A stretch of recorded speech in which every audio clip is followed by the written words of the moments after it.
Hello. In this lesson, we're going to talk about why unit circle is chosen as a main, circle to study in trigonometry, right? Many of you probably know about unit circle and remember so many features about it, and which is great, right? But why unit circle, right?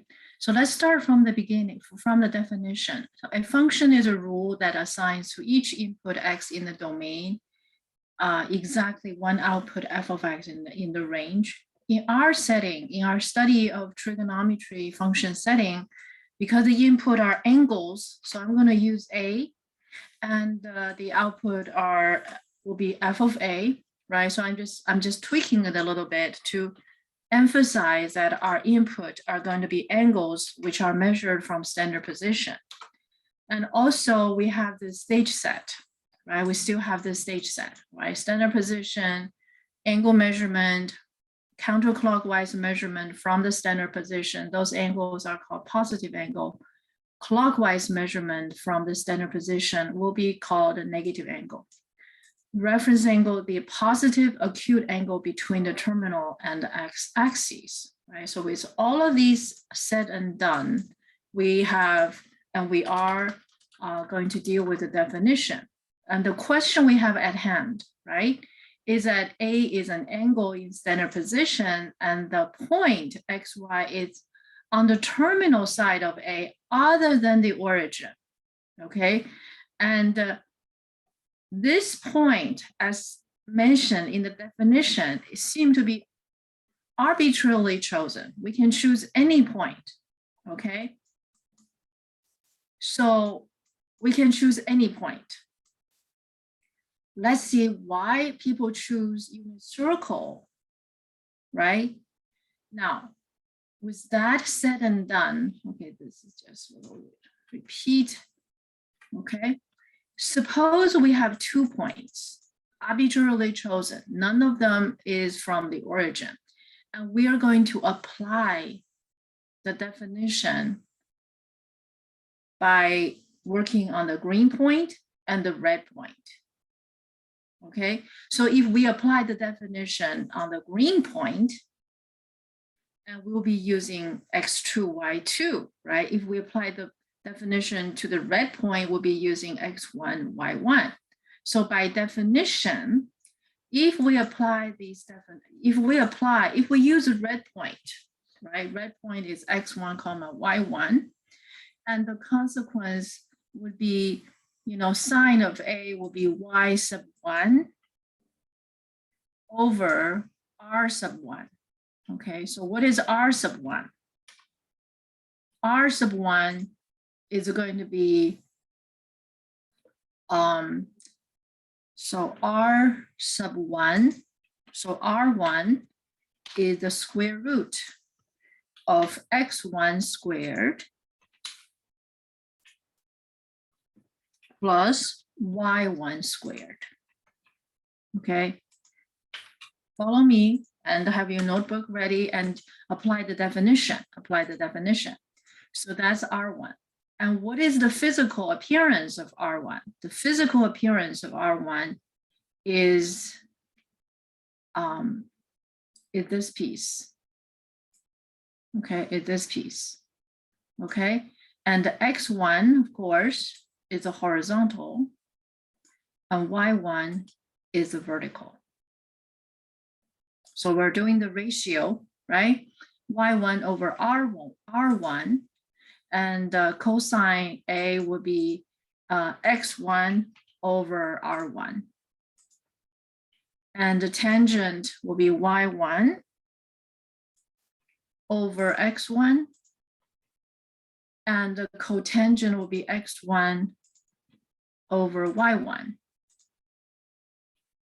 And the cosecant will be R1 over Y1. And the secant will be R1 over X1. Okay, so that's if we use the red dot, Okay, so now what if we use the green dot? what do we use the green dot? If we use the green dot, and all the sub 2 become, all the sub, all the 1 will be replaced by 2. So this is going to be y2 over r2. What is r2? Right? R2 is going to be the square root of R2 is x2 squared plus y2 squared. Okay, by definition, all of these, right? So x2 over R2, oops, I'll make it smaller, okay? And y2 over x2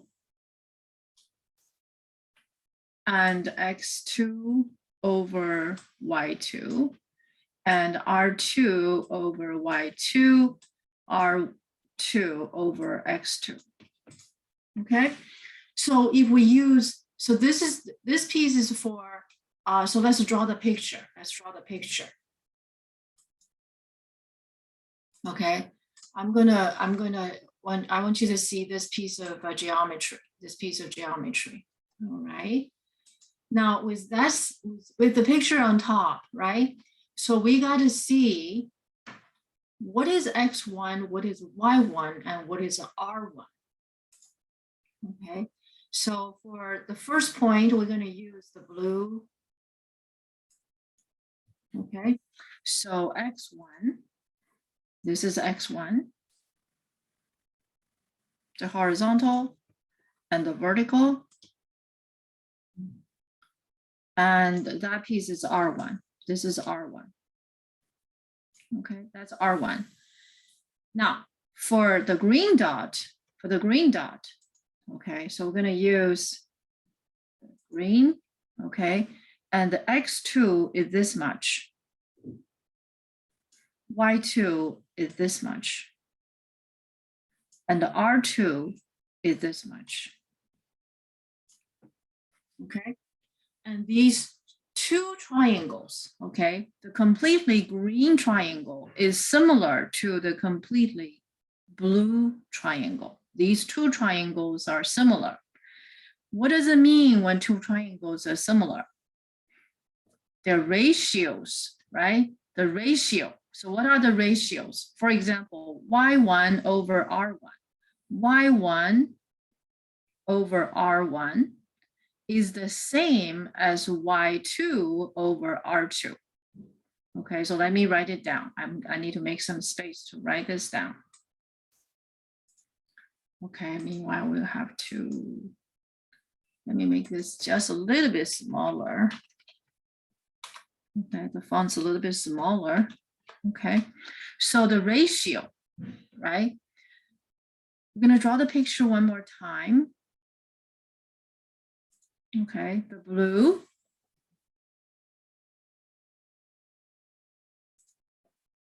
The blue x1, that's x1, y1, r1. And the green x1, I'm sorry, x2, y2, and r2. Okay, these two triangles, okay, these two right triangles are similar. The green triangle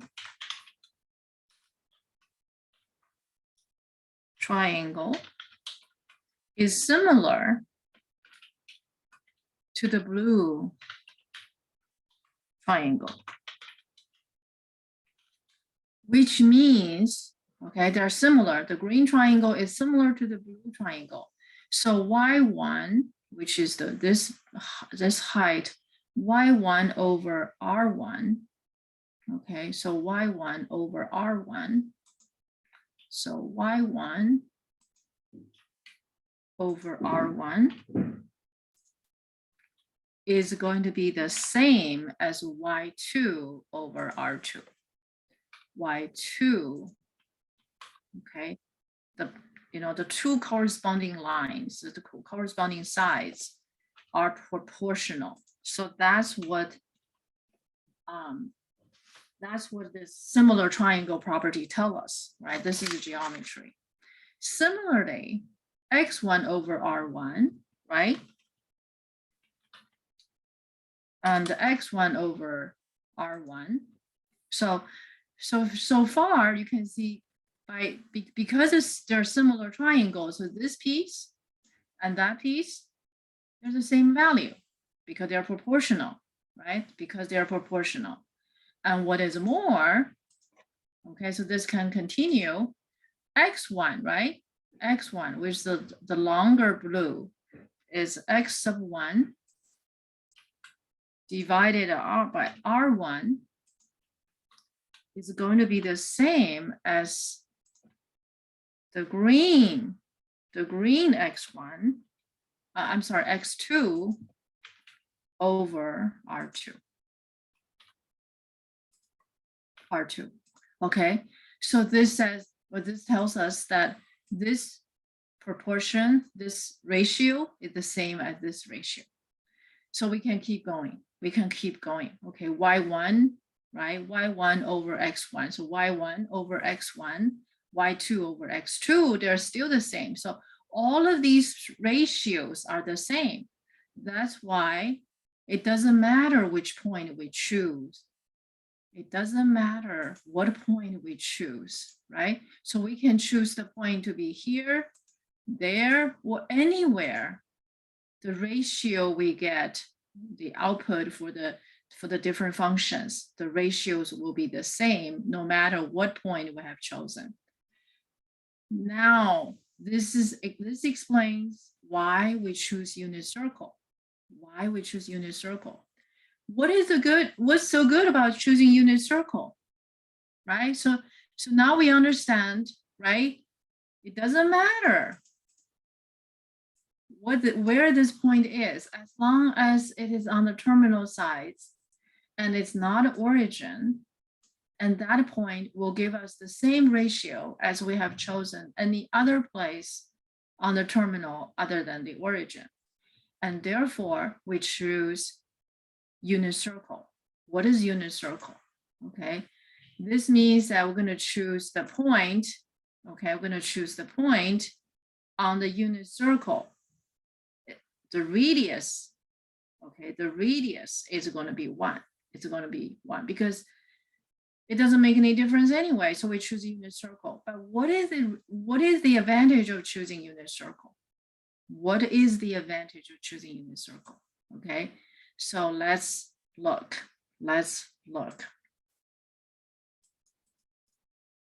Now, okay, on this picture,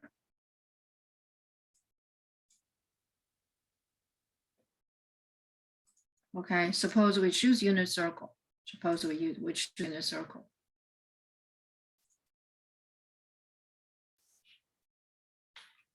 Okay, so I'm going to draw the unit circle.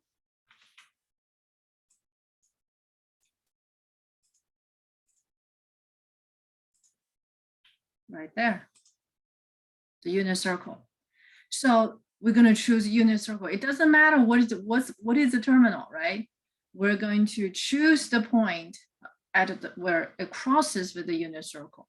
So for this terminal, we're going to choose the point right on the unit circle, okay? If we have another terminal, right? We have another terminal measures from standard position over here, and we're going to choose the point to be on the unit circle as well. And so on and so forth, okay? So that's why the unit circle is of our interest. It's of our interest, right? Now, the next question is, what is the advantage of choosing unit circle, right? What is the advantage of doing that? Well, let's go back to see the definition. In our definition, okay, we have an R, right? We have an R. Okay, so in our definition, we have that R. If we chosen the radius, right? So from the definition, right, all of these becomes y over r, right? Y over r, x over r,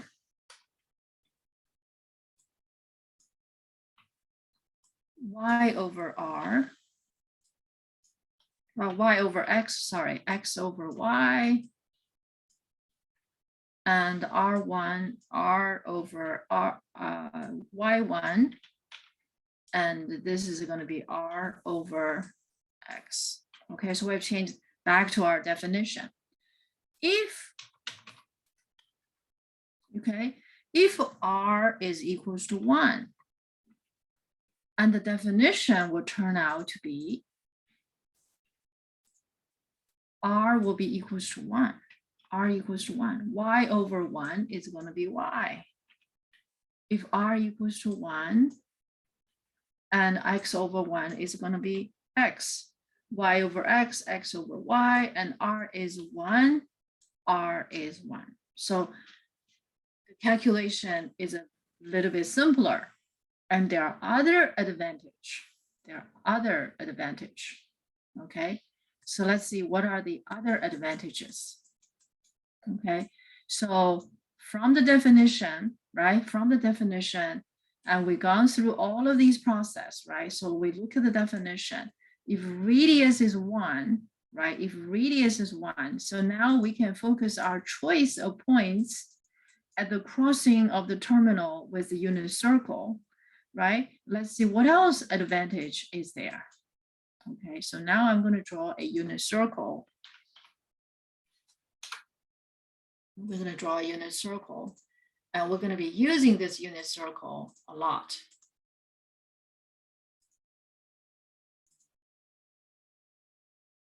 Okay, and we're going to have a proper view. We're going to have a proper view, and you guys may like to just to have, you know, put these on your notes, right? So finally, if you do you understand why unit circle, right? I hope you do. If you don't have, if you don't understand it still, let me know, and we can discuss it. Okay, in another capacity. Now, we are. So let me just make a little more adjustment. Okay, like that. I'll just make it cleaner, and then we're going to draw the unit circle. We're going to draw the unit circle. Okay, unit circle. Yeah. 1 minus x squared, and the next half. Okay, and I also wish to put the does it look like unit circle? I just have to make sure the proportions are proper. Okay, I'm going to also put in the standard position mark. Right, so now we can study trig functions from the unit circle by choosing points where the terminal crosses the unit circle. So what else advantage for choosing unit circle besides that r equals 1? Our calculation is you know it's much simpler because you don't have to find, you don't have to do x squared plus y squared and take the square root, right? And the other aspect about this is that recall, okay, recall the circumference of a circle. What is the circumference of a circle? Okay, let me make it smaller so we can have a little bit more in one page. Okay, what is the circumference of a circle? The circumference of a circle is 2 pi r. Okay, the circumference of any circle is 2 pi r, where r is the radius. Okay, which r is the radius. if this is the case, when r equals to 1, when r equals to 1, the circumference, right? The circumference of this unit circle is what? Is 2 pi times r. R is 1, so it's going to be 2 pi. It's going to be 2 pi. What does that mean? You go around the circle, the circumference, the length, okay? The length, how long, right? The length, okay? If you go around the circle, that's the length. That's the length. But around the circle, we also know that that's 360 degrees, right? That's 360 degrees, right? So on the other hand, right, around the circle, around a circle, any circle, is 360 degrees. 360 degrees. Okay. So 360 degrees versus 2 pi, right? 360 degrees versus 2 pi. And 2 pi is the concept of length. 2 pi is a concept of length. So if we measure, in other words, 360 degree is one circle, 2 pi is one circle. That means 1 degree, okay, 1 degree is how long, right? If we measure 1 degree on the unit circle, okay, suppose I measure 1 degree of on one circle from the standard position, okay, 1 degree, okay, 1 degree. How long would that be on the unit circle? How long would that be on the unit circle, right? That's the question. That is the question, okay? The unit circle, we have lots of information about it. So now I'm going to make this just a little thinner. Okay, I'm going to redraw this to make it just a little thinner. Suppose I'd like to know, right? Because 360 degree, you go around, the length on the unit circle is 2 pi. My question is, so let me write down the question. Okay, 1 degree, right? If I go 1 degree, right? How much is 1 degree corresponds to that length on the unit circle, right? So that's going to be 2 pi divided by 360. 2 pi divided by 360. 360. Okay, what does that mean? What does that mean? Okay, so I'm going to show you what that means. Suppose I measure 1 degree. One degree is not much, okay? On the unit circle, there's a correspondence, right? We call it arc length, okay? This is arc length. So this piece is the arc length. I'm going to use a color to show arc length. Say I'm going to use the orange, this arc length.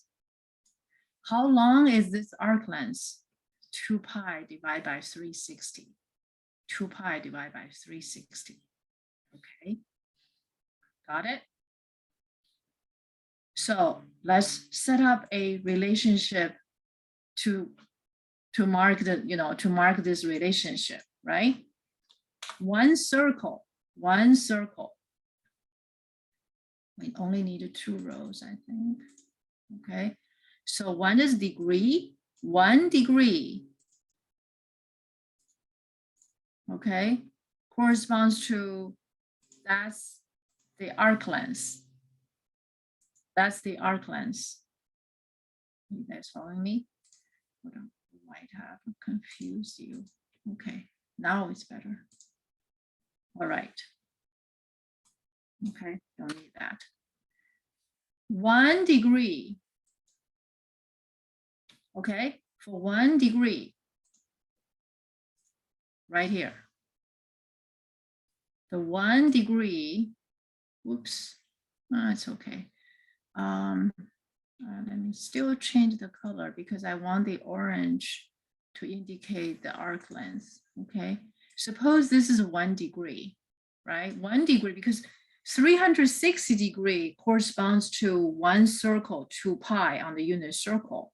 So here you have 1 degree, so 1 degree is 2 pi divided by 360. Imagine we divide the entire circle by 360 pieces, right? Each piece has an arc length, and that arc length, okay, that arc length over here, okay, I'm going to use the terminal for something else. Okay, the terminal using a different color. All right, so this is better. So this orange is the arc length. Okay, this is arc length. This arc length, we divide the entire circle. Okay, let me see it again. We divide the entire circle, which is with the length of 2 pi, with the length of 2 pi. Okay, with the length of 2 pi. All right, 2 pi into 360 pieces. Each piece, right? There's a 1 degree here, so 1 degree here, and this piece will be the arc length, Okay, does that make sense? All right. Now, how about we have, what if, okay, so this is a degree, right? That's a degree, right? And this is the, let me rewrite this, change the color. Can you do that? Yes, degree, right? And this is the arc length,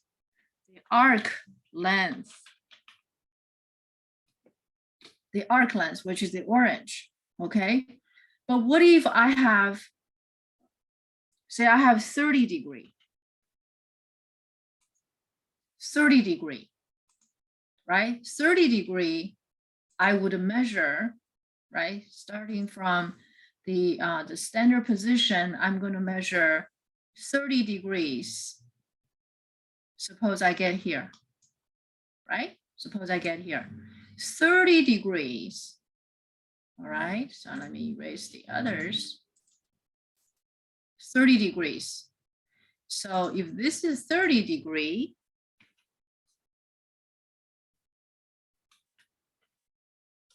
let me do this. Okay, 30 degree. So I'm going to put a little circle here. 30 degree will correspond to the arc length. How long will be that arc length? That arc length, 1 degree is this much of arc length, right? It's 2 pi over 360. So now we just have to multiply 30, right? Does that make sense? So let's simplify. If we simplify 2 pi over 360, 2 go into 360. So that's going to be pi over 180.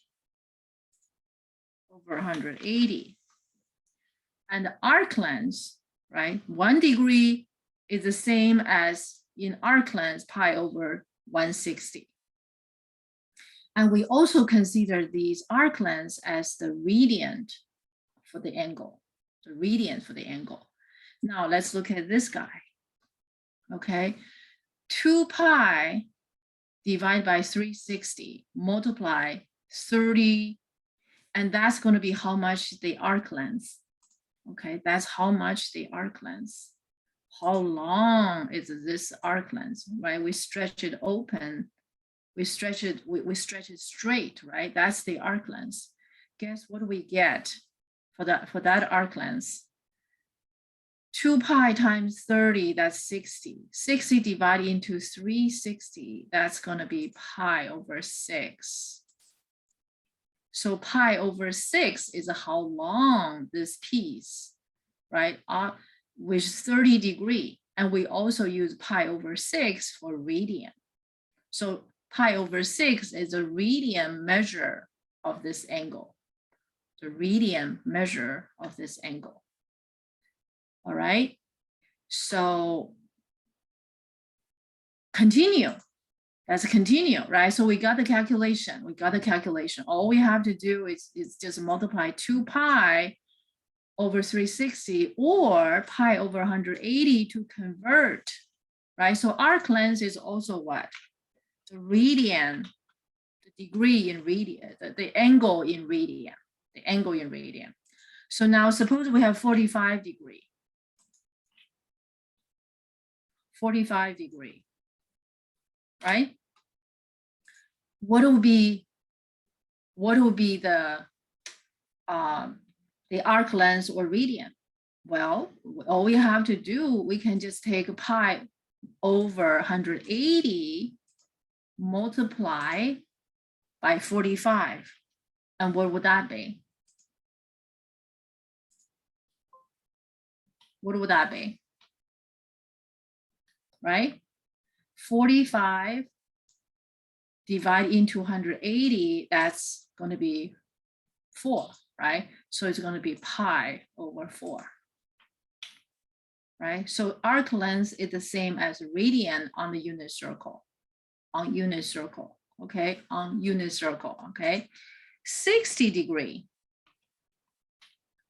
About 60 degrees. Okay, 60 degrees. 60 degrees, and we're going to take pi over 180 multiply 60. And what do we get? Pi over 3.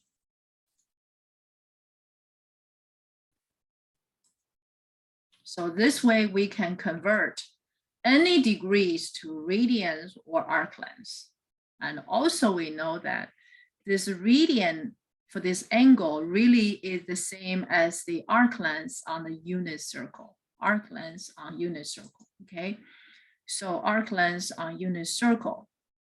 So all of these is by arc length on unit circle.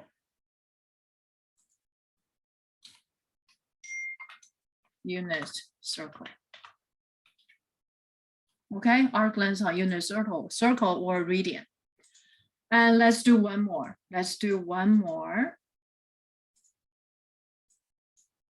Okay, so how about 90 degrees, right? 90 degrees. 90 degrees, of course, we're gonna multiply pi over 180 with 90, and we're getting pi over 2.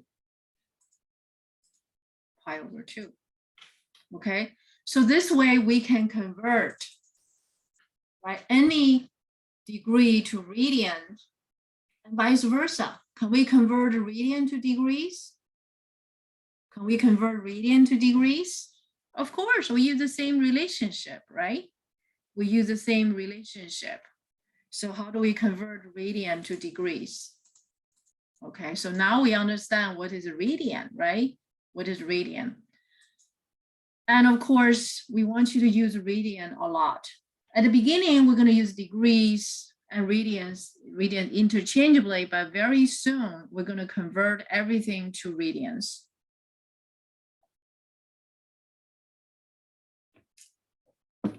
Okay, so now this is converting. This is now converting degree to radian. How about convert radian to degrees? How do we convert radian to degrees? Well, we still have the same relationship, right? We still have the same relationship, which is 1 degree is pi over 180, okay? Or you can say pi is comparable with 180 degree, right? Pi is a half a circle on the unit circle. Wait, okay, 180 degrees, right? So if we know the radian, and we want to convert it to degree, then we just multiply 180 divided by pi. Okay, 180 divided by pi. Okay, so now let's look at a conversion that convert radian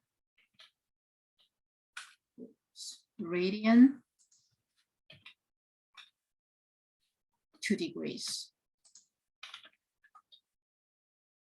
2 degrees. All right, degrees. Okay, now suppose we have a radian of say pi over 6, right? Let's just try this one. We know the answer already, right? We kind of know the answer already. So we're going to take a pi over 6 as a radian, right? Multiply, what do we multiply? Multiply by 180 degrees divided by pi. So this is the number we multiply with any radian. It will convert to degrees. So in this case, we're going to get 30 degrees. 30 degrees. Okay, so let's look at another one. 2 pi over 3. How do we convert 2 pi over 3 to degrees? Well, we take that 2 pi over 3 and multiply 180 degree divided by pi, right? What do we get? Pi and pi reduced, right? 180 can be divided by 3, we get 60. 60 times 2 is 120 degrees. 120 degrees.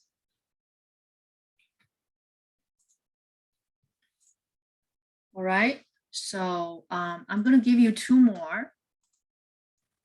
Okay, 3 pi over 4. Okay, for your exercise.